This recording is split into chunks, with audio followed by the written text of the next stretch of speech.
สบายดีพี่น้องขอต้อนรับเข้าสู่ช่องทิปแชนแนลได้พี่น้องตอนนี้กำลังสิไปตลาดพี่น้องไปเตรียมเครื่องที่จะมาเฮ็ดกระปุ่นปืนจะเดินทางไปแจกข้าวลานน้องเนาะผู้ที่เสียชีวิตนั่นแหละพี่น้องหากออกแต่ส่วนดิบก็ได้เพราะเมื่อวานนี้ก็บ่ได้อยู่ส่วนถึงหาน้ำปุ๊บก็ภายไว้แล้วบ่ได้ฮดเมื่อวานนี้ค่ะไปต่อทอไว้ว่านนี่ค่ะก็มาแต่บ้านดองแคนนะพี่น้องบ่ได้อยู่มาต่อทอไว้ตอนแรกว่านนี่แล้วก็มื้อนี้ก็ไปขุดหาก็แล้ว1 โมงตอนนี้กำลังสิออกไปเตรียมเครื่องพี่น้องซื้อของอยู่ของกินข้าวเสียดข้าวปุ่นอยู่ทางบ้านนะเพิ่นก็เกี่ยมเนาะสิลมวัว3 โตพี่น้องมื้อก่อนมื้องานหาลมตัวหนึ่งเพิ่นสิเฮ็ดบุญใหญ่เลยปกตินะฮีดเขาเจ้าแบบแจกข้าวแล้ว3 เดือนก็ต้องเฮ็ดบุญอีกนะที่นี่ก็เลยแบบสิเฮ็ดมันแล้วบัดเดียวเลยใครแต่ว่าเพิ่นหาบ่ได้ซื้องัวพี่น้องงัวเลี้ยงไว้ครอบครัวและบ้านหลบเฮ็ดงานให้ลูกพอดีรวมๆแล้วเป็น4 โตหมู่อีกบ่มื้อก่อนค่ะหมู่แหน่เนาะอันนี้อยากได้ป้าแต่ว่าแอบมันบ่ได้ป้าเขายังบ่ได้ลงน้ำได้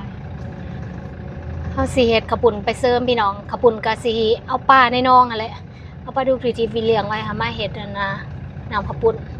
ปีเอาเก้ามาเนี่ยกับของเฮาเนี่ยก็ซื้อผักซื้อนั้นซื้อแรงสิไปเอาดอกส่วนกับไปเบิ่งปีแล้วก็พวกเขาว่าสิไข่คันเฮ็ดข้าวปุ้นแล้วก็บ่ได้เฮ็ดแล้วที่ข้าวเปียกตอนเนี้ยมื้อแลงมันอันนั้นพวกมันสิยากเฮาอันนี้แหละกะคันอยากเฮ็ดการบ่ยากบ่ได้เปลืองคันอยากเฮ็ดกะสิยากอีสั่งอันนั้นเฮาก็มีมื้อละเขาจะเอาเฮาก็มีเลยเขาจะเอาก็หาโลมื้อนั้นแม่นบ่แล้วก็อันมีแต่ขยะน่ะก็ซื้อกรณีแล้วก็กระดูกโคยงัวเขาอันนั้นก็ให้เขาเอาเมียนหันแล้วอ่ะมันสิตกเพราะว่าขน้อยมันต้องได้เฮ็ดติตอนคันอยากเฮ็ดก็มีแต่ซื้อกรณีไปเติมเอาจากซองโลพี่น้องสิได้เดินทางอีกทีมงานก็มาสวยเฮ็ดข้าวปุ้นแล้วเด้อออกเพิ่นมาเฮ็ดน้ำข้าวปุ้นเลยกับแม่สไตล์เพิ่นสวยกันเด้อนี่กกกันน่ะกกจามจุลีนี่เห็นดูอยู่ได้บัดเตรียมเครื่องบัดตะกี้บ่ฮู้กับบ่จักฮู้ต้นซ้ำซ่าแต่บ่ฮู้ต้นจามจุลีที่น้ำนาเฮ็ดนี่ก็ไปซื้อพี่น้องส่วนรายจอกรายจ่ายหั่นผู้แลแล้วงานจังสรุปเฮาออกแน่เงินหน่อยไปมื้อแรกนี่ก็สิแลกอีกนี่แม่น้องนิวแน่ทิพย์แน่อีแม่แน่แล้วก็น้องชายแน่ทางเขาแน่ถ้าว่าฮอด30-40 ล้านคันรวมงัวก็ฮอดแล้วบ่แต่ค่าใช้จ่ายนี่มันอยาก20ป้ายนี่อยาก20ป้ายแล้วแต่มื้องานคิดว่านะรวมทั้งค่านั่นค่านี่ทุกอย่างนะแต่ค่ารถซื้อๆเท่าก็4 ล้านกว่าบ่ค่ารถไปโรงหมอกับไปบ้านยังบ่รวมน้ำมันรถเฮา4 ล้าน8เท่าแล้วค่าโรง5 ล้าน5อันนั้นก็10ป้ายล้านอันนั้นเลยบัดนี้อันนั้นอันนี้อีกงัวตัวหนึ่งหมูตัวหนึ่งคือเพียงมาซื้อมันยิกมันย้อยมากมายมักตอเครื่องกองบุกของเครื่องนั้นเครื่องกองบุญเพราะว่าเอาในหารเด้ขั้นว่าประหยัดเป็นรายเติมหอดตลาดแล้วพี่น้องหิวเขาได้ทิพย์ก็สิกินเขาก่อนบ่ทันได้กินเขาให้แม่นึงไปซื้อเครื่องทิพย์สิกินเขาแม่บ่ซื้อให้มันน้อยกินเขาพี่น้องหิวเขาจักโมงจักยามแล้วนี่จะ2 โมงค่ะกำลังสิกินข้าวเที่ยงเขาออกแต่ส่วนเขาส่วนแล้วก็ออกบ่ได้คันเดียวบ่แล้วเวียนอยู่หั่นแล้วเนาะกับไปย่างบ่ขึ้นส่วนเถิงเด้ปลูกกะไผ่อ่ะ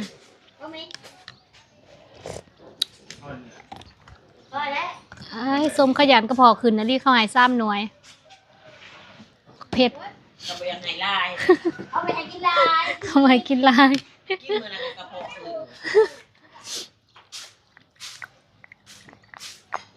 ต้องปรุงดูพี่น้องอันนี้นะ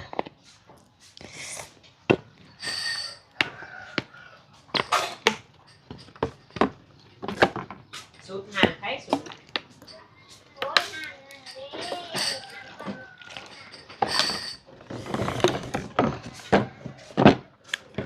กินเฟอมันต้องปรุงเลยพี่น้อง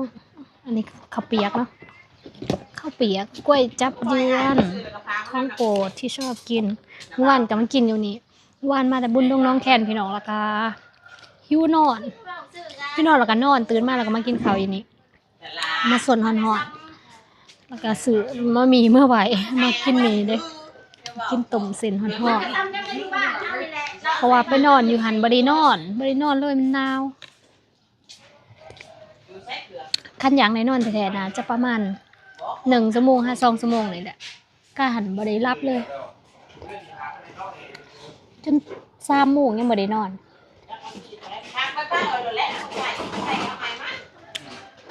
ทริปหน้าจะไปนอนประมาณ11 โมงหรือ12 โมงหลังจากนั้นก็แบบรับตื่นบัดสินอนรีตอน3-4 โมงเช้านี่นะคันน้ำมอกก็ก่อนเย็น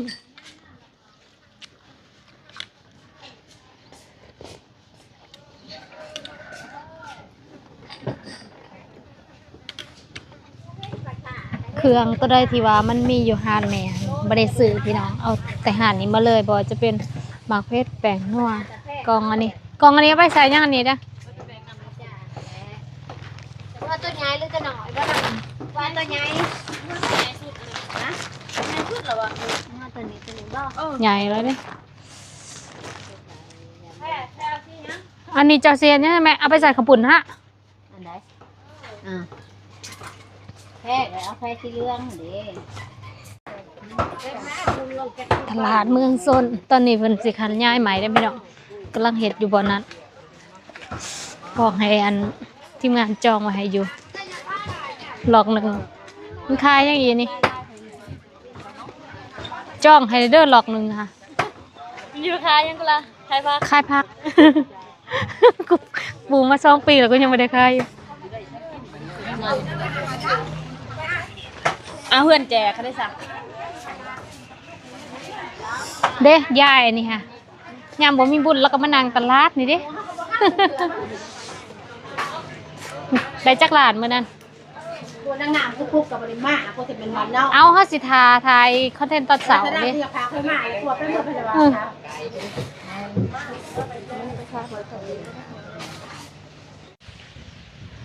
ตอนนี้ก็กลับมาฮอดเฮือนแล้วพี่น้องอันนี้มันเครื่องที่ซื้อไว้มื้อนี้แต่ว่าก็ยังมีเครื่องบางส่วนที่ต้องเอาตอนเสาร์อย่างเช่นข้าวปุ้นที่สั่งไว้แล้วก็จะอีสั่งแหน่ที่แม่น้องนิวสั่งไว้อะไรพี่น้องเตรียมพร้อมมื้ออื่นเดินทางใกล้อีกแต่นี้ไป5 บาทหันรู้สึกว่าสิประมาณ30-40 โลแหละจากบ้านที่ไป5 บาทหนองที่เสียชีวิตนะพี่น้องตอนนี้ทีมงานรออยู่พุ่น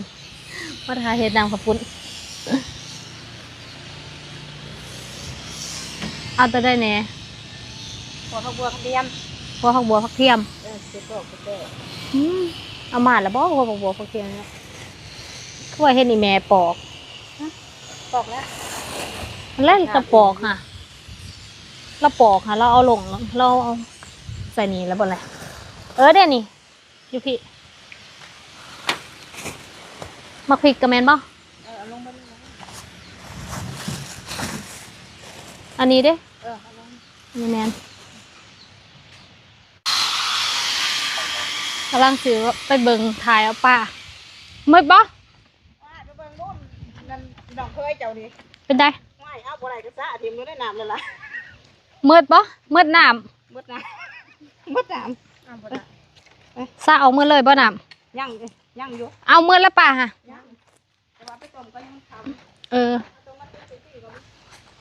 ป้าเพราะว่าซากับซาใส่อันนั้นตี้ผู้ซาไปทางกกใหม่พุ่นตัวซาใส่ต้นมักด้าหันหอยโอ้มืด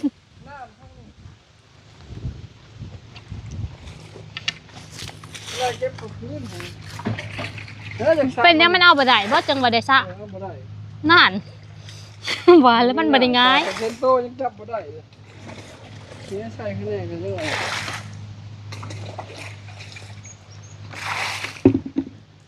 ปุ่นค่ะแซ่ที่เอาปลานี่ได้นี่ได้พี่ นี่ก็เอาเข้าคือบ่เอาไปเมื่อสานี่ค่ะเด้อพี่น้องตอนนี้ก็คอยคำย่ำแรงแล้วพี่น้องกำลังข้างหมอเนาะเห็ดตามกระปุ่นเห็ดปัตตะผีเห็ดมืออื่นยันบ่ทันเพราะว่างานมืออื่นเพื่อสิเดินทางอีกออกเป็นผู้ซ้ำแหลกป้าอันนี้ป้าเรียนมาก่อนนะนี่เด้อพี่น้องนี่ต้นใหญ่ต้นนี้เป็นโลหัวจักตัวนี้เนาะ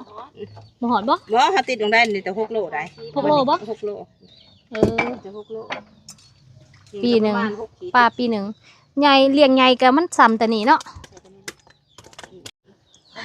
เด้อันหน้าไม่โยนหาฝากนั่นพี่น้องหน้าอันส่วนทีมไฮจูพีมันไล่ลงไปหน้าไม่โยนไม่โยนเห็นได้ไล่ปะ2 โตมันก็น่าจะไปไล่เตยเนาะ ลาอยู่ค่ะมันออกมันเล่นล้นคณะเด้ มันไปพี่น้อง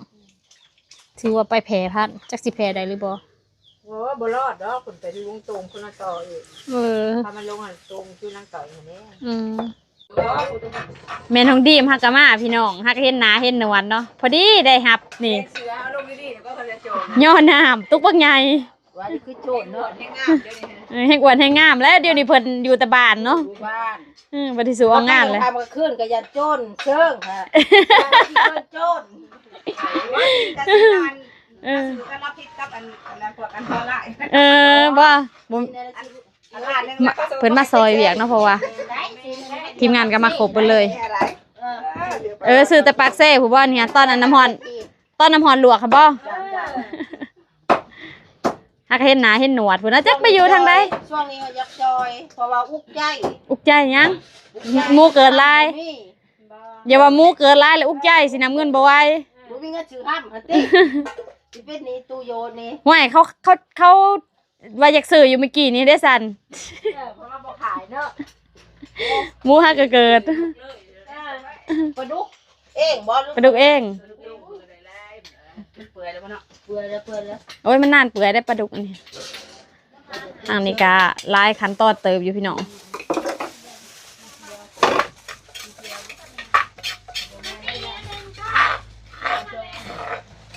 ต้มใส่หม้อหน่อยแล้วก็เจ้าหน่อยสิลงไปข้างใส่หม้อใหญ่อยู่ลุมพี่น้อง เซฟน้ำกับปุ่นนี่คือนักร้อง ทั้งหลองทั้งเป็นแม่ครัวบอกก้อยไก่สิกินข้าวไก่สิกินข้าว อันนี้ผู้ช่วยเนาะผู้ทำผู้นั่นก็ช่วยอันนี้เป็นผู้เว้า ช่วยว่าว เพราะว่า ขั้นว่าอยากว่าวไล่กะล่ำซะเป็นยัง เพราะว่าเขาบ่มีปากเลยพวกนี้เขาบ่มักเว้า สมนำหน้าอยากเป็นบาฮักเขาเอง งานมันเข้าหัวหน้าทีมอยู่หน้าวงเขาว่าแม่เล่าบ่ได้แม่เล่าว่ะ ไม่เล่า เป็นแม่เล่าเอ้าผู้ข่าวก็มีแต่กูผู้เดียว มือได้ ขึ้นว่านเลย งานในอันนี้จะไปบ่ โอ้ยว่านเดียวเจ้ยบ่ให้หนาวิธีหมูฮะว้าวแล้ว รถยังอยู่บ่รถทันก็ว่าเสียดีแต่งานได้ก็ได้รถไฟก็ได้ เจ๊เขียวเสียเงินฮะ40,000กับ ไปน้ำข้าวไปน้ำกัน ไปนการไปเจ๊เขียวเขาเลี้ยง ข้าวบ่มีหมู เขาบ่มีหมูเนี่ยก็บ่ได้เปลืองดอกจอกเดียวแต่อยู่หมดคืนแล้วก็เอากระป๋องเบียร์เปล่าเฮ็ดที่มีน้ำว้าดอกคือนี่ก็มาได้ใช้เบียร์บ่ได้มี ตอนนี้ก็พอข้าวต้มอีกพี่น้องเพราะว่ามื้ออื่นยานมันบ่ทันเนาะก็เลยว่าห่อแล้วก็ต้มอยู่พี่เอาเมื่อเลยนะพี่น้อง โอ้ยบ่วองยังจังมาเมฟข้าวต้ม ตัวชาวบ้านโอ้เราดักโผดไอ้บ่นอนแล้วหาผู้บ่าวให้มัน เมื่อกี้ทิพย์ก็นวดตอนนี้แม่นวดต่อพี่น้องพอดีแกเอาพาหม้อหนวดมานำ แกมาถึกมือผู้แห้ง อันนั้นแก้ว ฮะ โทรให้ทุกแล้วได้บ่ทงเรื่องเฮาสิ โอเค มันบ่ได้เลยสิจื้อไว้มื้อเช้าก็สิไปทาน ชุกไปหมูกได้ คือว่าได้ยินลูกส่วนเมื่อบ่คือว่าฮักกะมาส่วนเมื่อเลย เขาขัวได้ว่าจักร้านได้ เห็นเนี่ยป้าบ่ค่ายแล้วก็มาตำให้พร้อมมาเนี่ย ปลาตองได้ ปลาตองปลาตัวนี้เห็ดกินยามมื้อแรงพี่น้องเพราะว่ามันเลยมากันกินข้าวผู้ทางผุนยังเตรียมเห็ดน้ำกระปุกอยู่ท่านในครัวหันน้ำนาสัก แล้วก็ชากวาดลูกค่ะนะ ไม่ได้ก็มอง กินข้าวแล้วลูกก็ได้ กินแล้วข้าว ขายพะโล้ก็เวลากินแล้วเขาว้ายลูกคอยยังมากินข้าว กินแล้วนะมึงกินมาเดียว นี่ใช่นะมอกระ อันนี้นำนากระปุ่นนะพี่น้องเครื่องหอมซื่อๆยังบ่ท่านใดใส่ผ้า หมอเป็นลูกต้องหมอสนับว่าก ำลังสิขัวเนาะสางออกเห็ดกระปุ่นแสบเด้พี่น้องโอ้เสียดายบ่ได้อันปลูกผักงอกไว้เนาะ3 มื้อก็ได้กินลืมพี่น้องลืมอันนี้ห่อส้มพี่น้อง หาจานให้ ห่อสะผ้าขาวมาอื่นมาซะตะบิดว่าซื้อๆมาเฮ็ดกิน แต่ว่าบ่ได้เฮ็ดกินเนาะปะตองก็เลยเฮ็ดห่อส้ม ไอ้โหลด อันนี้น้ำข้าวปุ้นสำหรับซีมพี่น้องกูสมางหากระหมอแท้หัวแล้วแท้หัวอีกเนาะญาติเสียดุโพดเสียแล้วก็เสียอีกที่ไปอะนะเสียอะไรได้พี่น้องแล้วก็มาเสียไหม ต้องกินสิวังวะ ป้าขนาด FC ว่าทีมซ่าแนวอีซ่าพันญาติไล่ลิคือสิมืดเคิงสวรรค์มาเห็นกูสมางนี่แห้งคักและจนบ่ได้อยู่ บ่ได้อยู่ในเจ้าพี่น้องเลย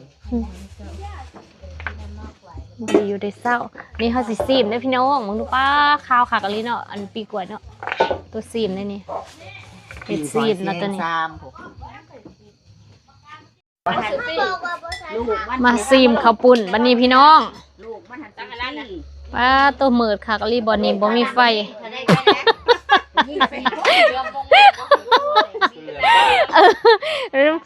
หัวนี่นะ จะเลื่อมตา โอ้ถือคักอะลี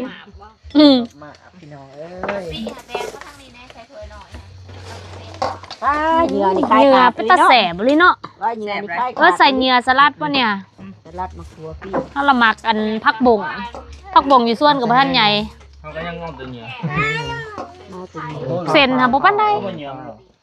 นี่มึงรู้พี่น้องเป็นตาแสบป่ะ เดี๋ยวได้ผลหลัง ได้ปากมันเอาหาย รถทุนในตอนนี้กินบ่หลาย โดนทุนกินข้าวปุ้นป้าเบิ่นบ่นี่ค่ะเรื่องว่าแสบอีหลีเด้อนี่ค่ะ แซ่บไปเลยอย่างวะปลาที่ โตเด้อปลาออกเห็ดแจกเด้อ ว่าเห็นจบมาแต่ญี่ปุ่นพวกจบก็จบมาแต่ญี่ปุ่นซุนก็ซุนญี่ปุ่นสาม อืม วิญญาณตอนนั้นสามเหมือน เว้าลีวันนี้หรือว่าแท้ เคยเรียนแล้วยังกับพ่อบ้าน กูไปได้บ่โปเมื่อเวลานี่ โปะไม่ให้บริทามผมอ่ะ กะปิโฮมถวยอะไรบ่มีบ่วะ ทางนี้บ่ เกินกระทำไหมเงินช่องอยู่บ่มีบ่ เพชรอ่อนกับเพชรเนาะ จะกาวหาในซ่อนก็ได้ผมท้องหน่อยนึงบ่ได้ป้ายนี่แหละเขากินแล้วเขาก็ไปเลยแล้วนะแบบนั้นเลยเขาจะขับปุ่นได้ ได้มาเซ็ตเลยบ่หรือว่าบ่ต้องแบบ กินแล้ววงไปกินหนึ่ง บ่เหลือ เอาเบียนใส่อีกเสือเขากิน เขาใช้ ก็คือกินนะ บ่อื่นแล้วก็ไปถอกไปงอกิน เอาเราไปคายบ่ งานคนใต้ ค่ะอันนี้ก็คือโตมันหยาเนื้อไปเฮ็ดอันบางไปก็เขาอะนะ เอาไปมื้อหันแล้วแม่ในกระสอบหันมีแต่กล้วยทันนี่ค่ะว่าจะเฮ็ดขนมเบ้งรวให้ไอ้ดองบ่เฮ็ดนี่ กูยันว่าบ่ต้อง งานเขาอีแล้วดอง ขนมเบ้งหน่อยหันได้ก็จะเฮ็ดขนมเบ้งหยังซั่นนี่ เขาได้แค่กองบุญนั่นแหละ ไอ้ดอง ก็เฮ็ดไปเลยก็สิเป็นหยัง บอกเขาจะบอกเป็นเพื่อนกัน ทองกล่องบ่ทองบุญบ่แม่กองบุญทองกล่อง มาจิ้มแขวอ่างช่างเล็กก่อน กินเดียว พ่อบ่ไม่ชดไม่ชดให้เขาแกพันยิบมาแล้วผู้เฒ่านะพันยิบ บ้าแต่ยาจะกินมดบ้านน่ะอะแล้วบีไปให้กินยางก็ได้ก็ได้ มันบ่ได้ผมต้องให้มดได้ซองจับพอ จะมากินกองจับ ยัง ยังเก็บ จะ อั มาน กิ เงิ Dạ. น น กอง อยู่ จับ มืดบ่เจ้าหา มดอยู่ เพื่อคนกินข้าวในเดียวเนาะ เมื่อไหร่เนาะปีบัดมืออื่นได้ที่มีเหรอมัน หลังหัวหลัง ว่ามืออื่นได้ที่มีเหรอ หูก็ย่างอยู่สิกับอันผักกะหล่ำกับมะกรูดให้เขายำพุงได้ มีการช่อยแล้วอันยัดชนะบดป่วยเลยนะ อันนี้นี่ เออ ถ้าป้าต้องนี่ชื่อว่าชื่อสิเมื่อตุ่มมูนอันไปแล้วที พอแล้วพูดมันใส่ตู้เย็นอ่ะ หืม ถ้าป้าต้อง มีจ้างจอกบ้าง อาหารเด้อ จ้างมัน ถ้าพ่อยเบนได้มาหรอ ขาวได้ ทันซีสมุทร พอเขาเบิ่ง ไปนะ เบิ่งเฟซอันตัวอาเบนค่ะ ลูกก็ห้องเพลงได้ตัวเองบ่บางไหนหน่อยมันห้องเพลงหวานได้พอมันสิน้ำพอมันแล้วน้องที่น้องๆจักหน่อยในเต้นนะ เก็บจงเก็บเสือหากัน เก็บแล้วนะเอากับกระลายไม่ได้พอดีลูกมันเล่นหน่อย